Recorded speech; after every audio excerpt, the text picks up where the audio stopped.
everyone, Tony Lenz with RWM Home Loans in Fresno, California. Today we're going to be talking about one of the hottest topics that has hit the real estate market in years, man. I mean, we've got families trying to purchase that one single family residence. We got 10 different families, 15 different families making an offer on one single property. So what does that do? It creates such a demand that consumers, buyers, are offering more than what the property is worth. As a buyer, you don't want to be offering more than what the property is worth, but it's happening. So if knowingly you're gonna go into this purchase with negative equity, you've got to understand that in the long run, in the long term, you are going to have positive equity. You may have negative equity now, but in the long term, let's just say, and let me give you a little piece. My wife and I purchased a home in May of 2021, knowingly that we were offering more than anybody else. We were a little bit scared to have to come in with the difference, because that's what we stated in the contract. And we're not the type of people that are going to back away and say, oh no, I've got cold feet now. And no, we said this is what we're going to pay, and therefore we're going to pay it. So, I mean, in the back of our minds, both of us were scared and skeptical of the value, but the home actually came in at value. And today, it was a very wise decision that we made, both my wife and I, because we're sitting on approximately, and I'm not going to say this for everybody, but we're sitting on approximately $100,000 in equity right now. So because the median prices in the state of California have continued to rise, right now the determination is, what did I read? The 5.2 in 2022. That's what the median price is supposed to increase by in 2022.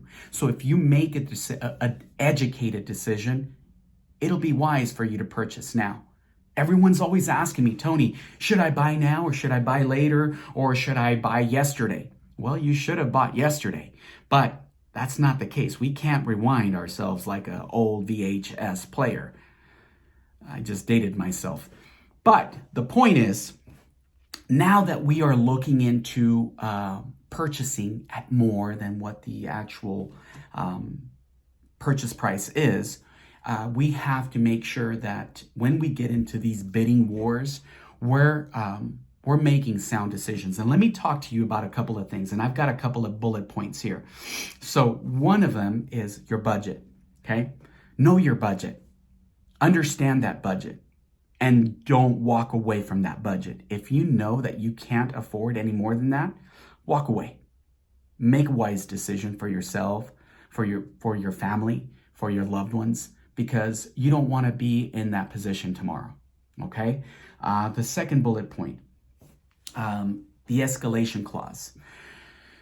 If you have a realtor that understands the market well, there will be an escalation clause that he or she may put together for you. Now, that may not be enough because it's just not enough. If you're saying, I'm willing to pay this much right here, no. The seller's probably looking at this much, and so is every other buyer out there. So if you're going to compete, you better compete. Otherwise, you're going to be left aside. The other item is a personal letter. Personal letters used to work really well traditionally. Right now, nobody cares. And that's sad to say. But that personal touch has become a thing of yesterday. When you put a picture of your family, I mean, it was really nice. I used to see this. I'm not a realtor. I mean, I have my real estate license, but I'm not a realtor, and I'm a lender. And when I used to see that, I'd be like, oh man, that's such a cute story. And it would be touching, but nobody cares about that. They care about the dollar. So, and that's unfortunate, you know, but if it makes dollars, it makes sense, right? The other bullet point is the appraisal gap.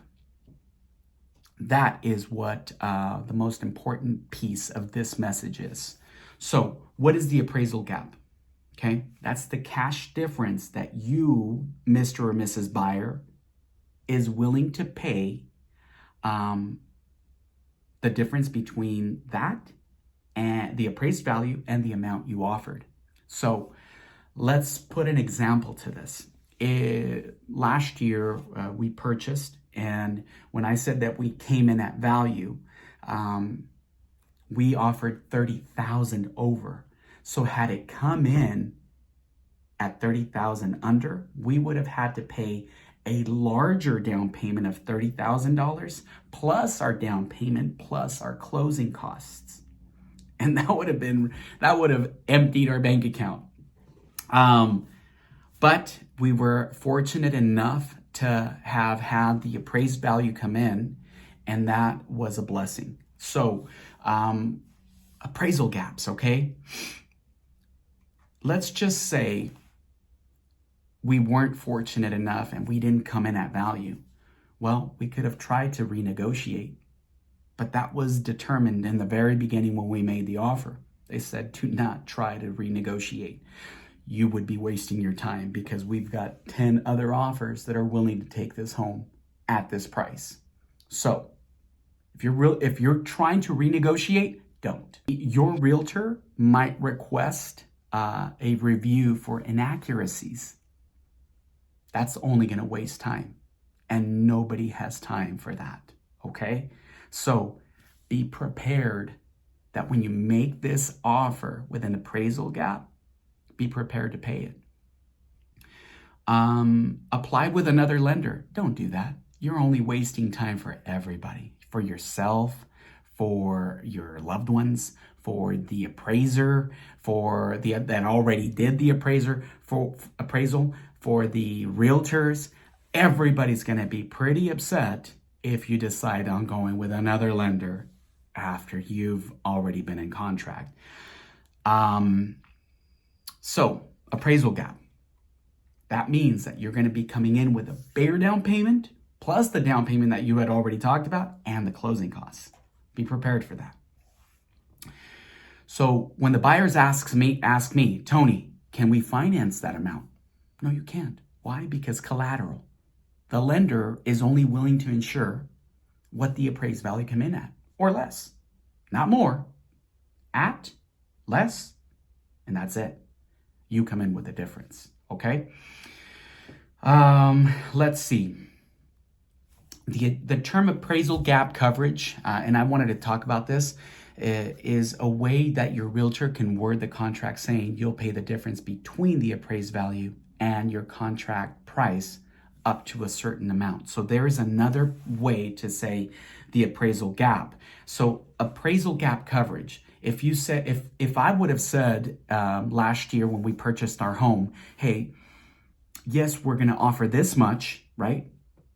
And luckily, we were blessed enough that it came in at value. But let's just say it didn't, and it came in at like 10,000 less than that. We could have said, hey, if the value of the home comes in at this much, we're willing to pay this much over. So we would have saved ourselves a little bit of money. That right there would have made sense. So these conversations we're having on a day-to-day. I want you to comment below, like this message that I'm trying to relay to you, the consumer, the buyer, the client, whoever you are.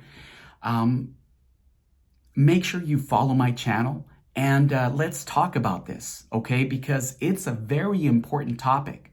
When you're ready to purchase, when you're ready to make that decision for yourself, for your family, give me a call. My name is Tony Alvarez. I go by Tony Lenz in this channel.